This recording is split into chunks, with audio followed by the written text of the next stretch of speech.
Shalom Bapak Ibu Saudara, dikasihi dan diberkati oleh Tuhan. Jumpa kembali dengan saya Pendeta Yusuf Panggo di dalam program kita Bijaksana bersama Kitab Amsal. Amsal kita pada saat ini terdapat di dalam Amsal pasal 20 ayat yang ke-7. Firman Tuhan berkata, "Orang benar yang bersih kelakuannya, berbahagialah keturunannya." Saya baca di dalam dua terjemahan yang lain. Bila orang hidup dalam hidup yang baik dan jujur, anak-anaknya diberkati. Seorang ayah yang jujur merupakan warisan yang berharga sekali, bagi anak-anaknya. Penulis Amsal pada kesempatan ini mengingatkan kepada kita sebagai orang tua yang kita memiliki keturunan, memiliki anak, menjelaskan kepada kita tentang bagaimana kita akan memberikan warisan yang bernilai dan berharga. Ada banyak orang berpikir bahwa memberikan warisan bagi anak-anak itu yaitu harta yang banyak, harta yang berlimpah. Tetapi Amsal, Alkitab kita berbicara yang lain. Warisan yang berharga adalah orang tua yang hidup jujur, hidup benar, melakukan hal yang baik, karena itu merupakan warisan yang berharga bagi anak-anaknya. Kita tahu bersama di dalam kekristenan juga kita mengenal yang namanya hukum tabur tuai. Apa yang kita tabur, itu yang kita tuai. Kalau kita tabur kebaikan, kejujuran, ya kita hidup, ya melakukan hal-hal yang baik, benar, kelakuan kita bersih, Alkitab mengatakan kita sedang menabur sesuatu yang baik. Dan kalau kita tidak menuai, anak cucu kita yang akan menuainya. Sehingga penulis Amsal berkata bahwa warisan yang berharga sekali bagi anak-anaknya adalah seorang ayah yang jujur. Ya, ini menjadi sesuatu yang penting Bapak Ibu Saudara.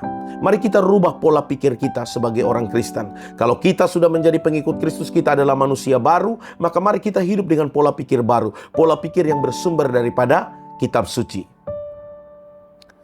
Pendeta Beni Solihin pernah berkata demikian Bapak Ibu Saudara. Teologi yang benar mendorong orang untuk menjadi pelaku firman Tuhan. Teologi yang benar mendorong orang untuk menjadi pelaku firman Tuhan. Bukan hanya pakar berdebat tentang firman Tuhan. Ya, ini suatu pesan yang menegur saya, mengingatkan saya juga sebagai hamba Tuhan. Teologi yang benar adalah mendorong orang untuk menjadi pelaku firman. Pelaku firman Tuhan, bukan hanya pakar berdebat tentang firman Tuhan. Sesuai dengan apa yang dikatakan oleh Rasul Yakobus. Di dalam Yakobus pasal 1 ayat 22, dia menuliskan kepada para pembacanya bahwa tetapi hendaklah kamu menjadi pelaku firman dan bukan hanya pendengar saja. Jangan hanya dengar firman dan tidak lakukan. Karena jika tidak demikian, kamu menipu dirimu sendiri. Kamu menipu diri sendiri. Menjadi peringatan bagi kita. Anda dengar firman, kegiatan rohani banyak, apalagi engkau seorang pengkhotbah berbicara firman dan engkau tidak melakukan firman itu, engkau adalah seorang yang jahat. Engkau adalah seorang yang dimana menipu dirimu sendiri. Engkau rajin dengar khotbah, ya, engkau rajin ikut ibadah tapi tidak melakukan.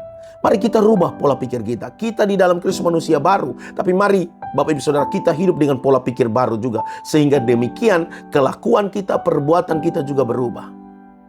Supaya dalam perjalanan kehidupan kita ini, kita memberikan warisan yang baik bagi anak-anak kita. Yaitu kita hidup dalam kebenaran, kita hidup baik dan jujur, kita hidup di dalam takut akan Tuhan. Dan itu merupakan warisan yang berharga sekali. Alkitab mengatakan warisan yang berharga sekali. Di dalam terjemahan firman Allah yang hidup. Seorang ayah yang jujur merupakan warisan yang berharga sekali bagi anak-anaknya.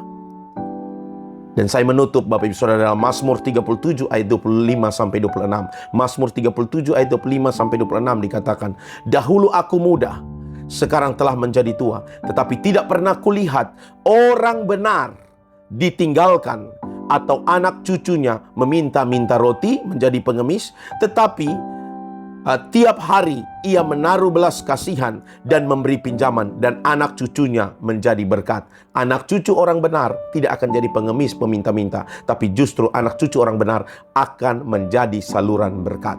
Tuhan pakai mereka untuk menolong banyak orang. Dimulai dari orang tua yang hidup benar, hidup di dalam takut akan Tuhan. Karena itu jangan mengejar harta dunia, apalagi engkau wariskan dari kekayaan hasil korupsi, kekayaan hasil peras orang, kekayaan hasil rampas orang, justru bawa malapetaka di dalam rumah tanggamu. Tidak akan menjadi berkat. Mari Bapak Ibu Saudara, kita menjadi bijaksana di dalam hidup ini. Kita berjalan sesuai dengan tuntunan dan pimpinan firman Tuhan. Di dalam Kristus kita manusia baru, tapi marilah kita juga kenakan pola pikir yang baru, supaya kita berjalan di dalam tuntunan pimpinan Tuhan. Kita menjadi berkat, dan keturunan pun kita pun menjadi saluran berkat. Nama Tuhan dipuji dan dipermuliakan. Tuhan Yesus memberkati kita semua. Shalom.